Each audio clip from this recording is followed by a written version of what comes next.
The call to serve has no sound, yet we hear it. The call to serve has no form, yet we see it. The call to serve has no weight, yet we feel it. The call to serve is invisible, yet we choose to answer it.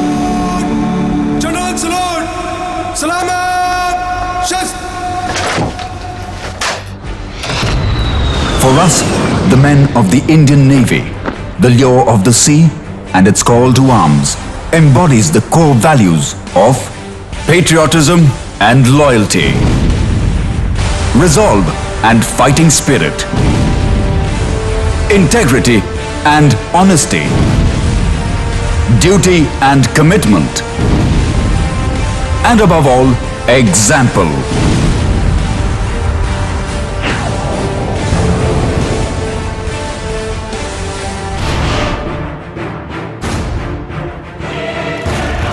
Inspiration from India's ancient maritime history and the heroic sagas of great Indian admirals like Kunyali Marakkar of Kerala and Kanhoji Angre of Maharashtra translated into our journey, the journey of the Indian fleet, which began in the year 1950.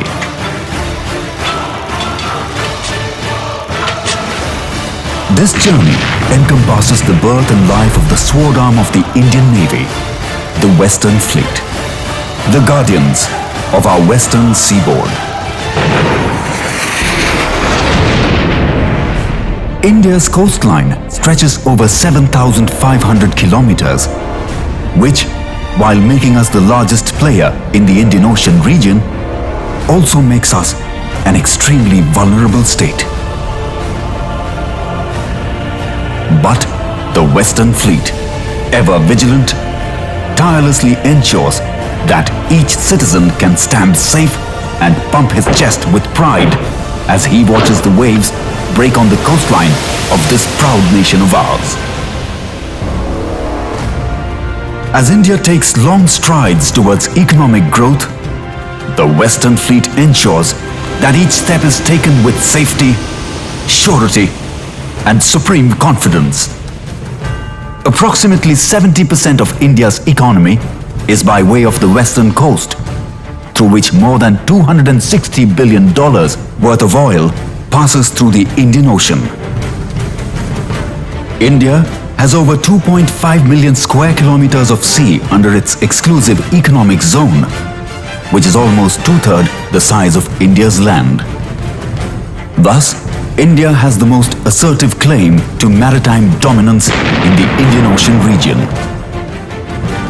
Ours is not just a story of a man and a machine, but a story where a man and his machine are one. Our warships, submarines, helicopters, and fighter aircrafts represent danger, speed, singular focus, confidence, mechanics, reach, and sheer physical strength.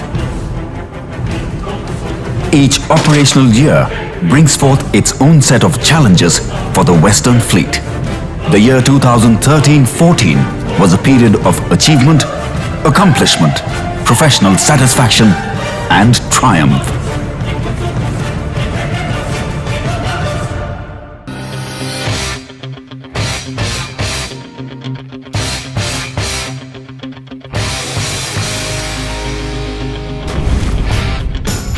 It is said that regardless of how high you rise to the occasion, you always fall back on your level of training.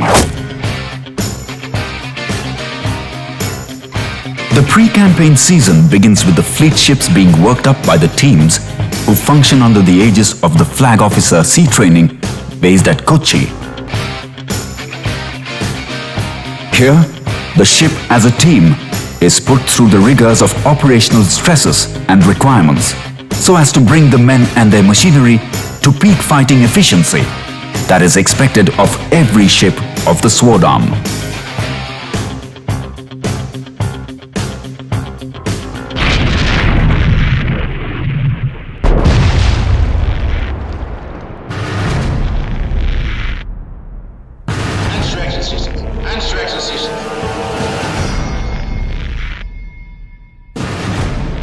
Throughout the year and round the clock, a high operational tempo is maintained so that the Western Fleet exemplifies its mission statement of aiming to win convincingly in conflict, deter aggression from a position of strength, and striving to maintain our freedom to use the sea.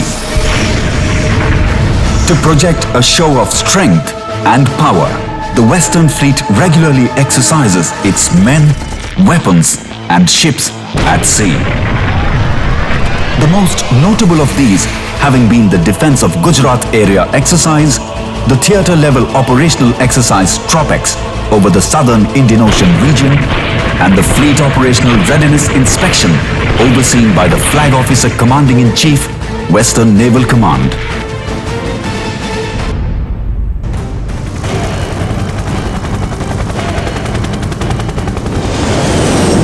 The intimate relationship between the sky and the sea has always been appreciated by those who sought to master the waves. Over the years, and given its unquestionable tactical reach and advantage, the aviation arm of the Western Fleet has become an inseparable and critical part of the Navy.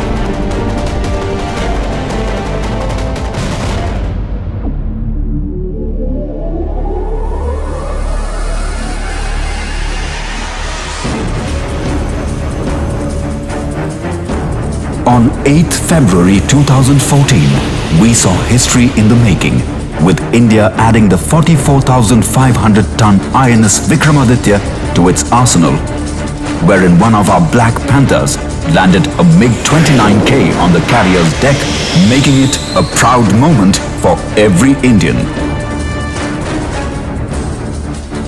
Fleet ships traversed as far as 70 degrees north in Arctic conditions to escort back this potent platform of ours and bolster our reach and capability across the IOR.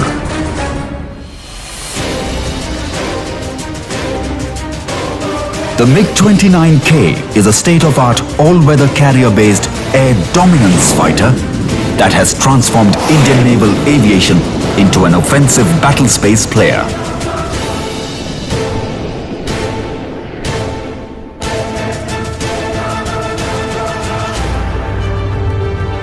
At sea, the Western Fleet is the dominant giant with the hawk's eye.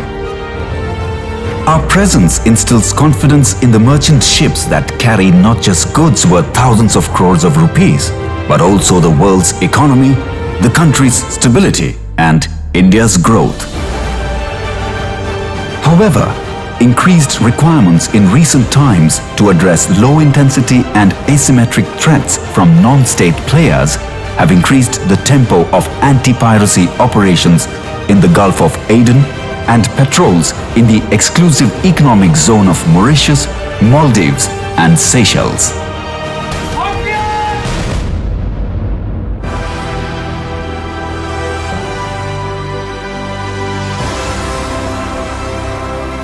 To enhance mutual cooperation and interoperability, the Western Fleet constantly undertakes bilateral exercises with a number of friendly foreign navies.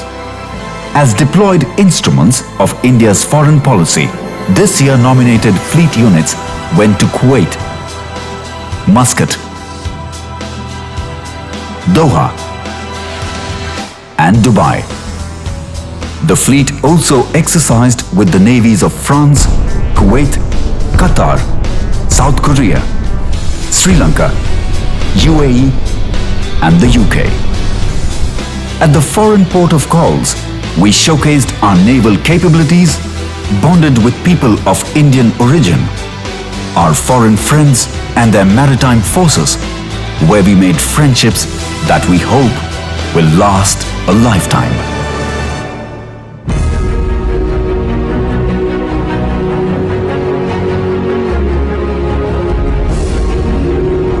We know that we are a part of the larger force that protects this mighty nation. Therefore, the fleet has been constantly forging alliances with its sister services and regularly exercises with the Army and Air Force, thus creating a deeper bond of understanding and camaraderie.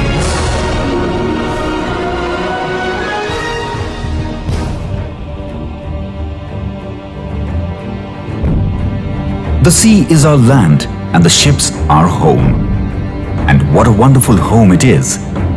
Apart from housing state-of-the-art weapons, systems, and technology, all ships are also equipped with gyms, libraries, and other facilities to be used while at sea.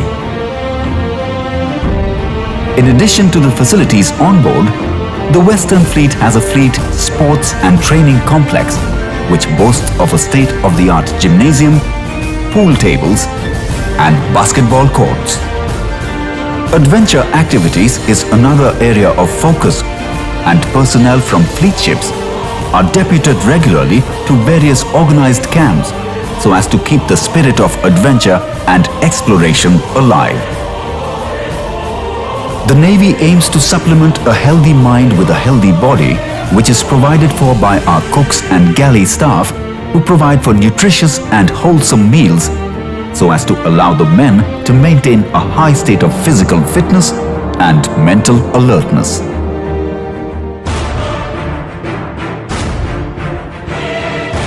As important as it is for us to keep the enemy at bay, it is a matter of pride and satisfaction for any ship to win the much-coveted cock at the fleet regatta.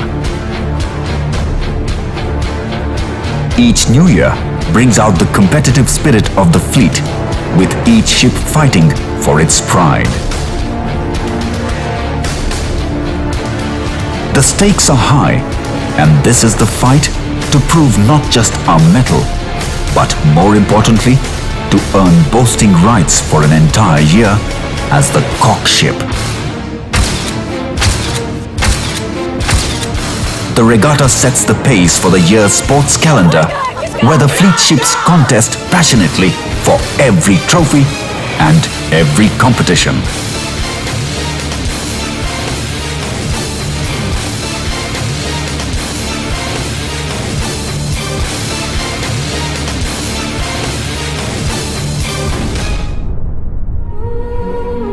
The Navy has its own set of fun, games, and passed down traditions, one of which is crossing the line of the equator. It is believed that Lord Varuna, the Lord of the Oceans, resides at the equator. The captain of the ship hands over the reins of his command to the sea god, whose darbar lords over the ship's proceedings. Defaulters are suitably punished by his court of law, and efforts made to render the day's proceedings to just pure and simple fun.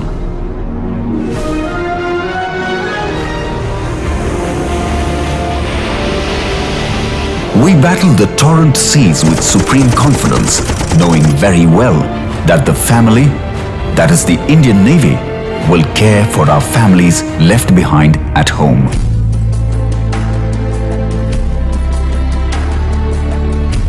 Any situation arising at home will be taken care of by the very efficient fleet wives.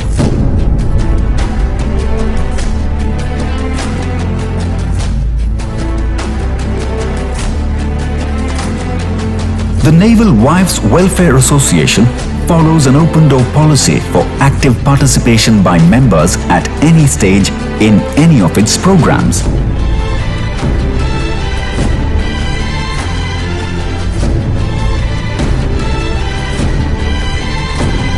It encourages women empowerment, community support, education, health, social welfare, and provides for peace of mind for our men out at sea.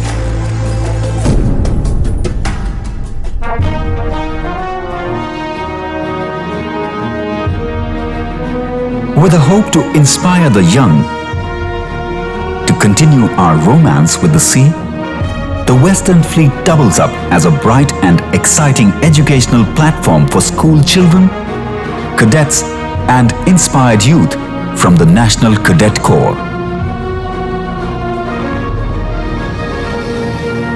The ships have hosted a number of families and children from schools and nationalized training corps at various ports of call.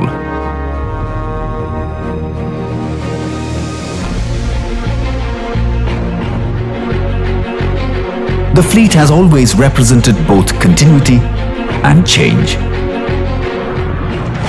As the year comes to an end, and with the induction of the Talwar and Delhi-class follow-on ships, the aircraft carrier Vikramaditya and the indigenous Vikrant, naval OPVs and ASW corvettes, one can only look forward with eager anticipation to the exciting times that lie ahead.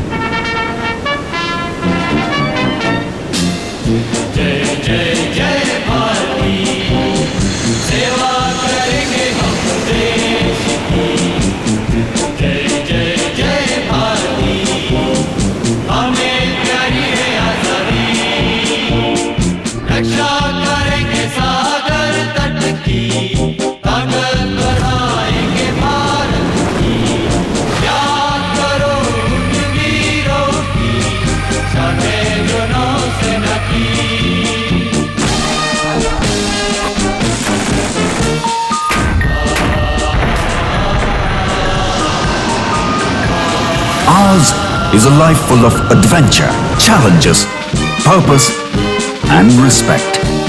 We stand tall in the endless sky.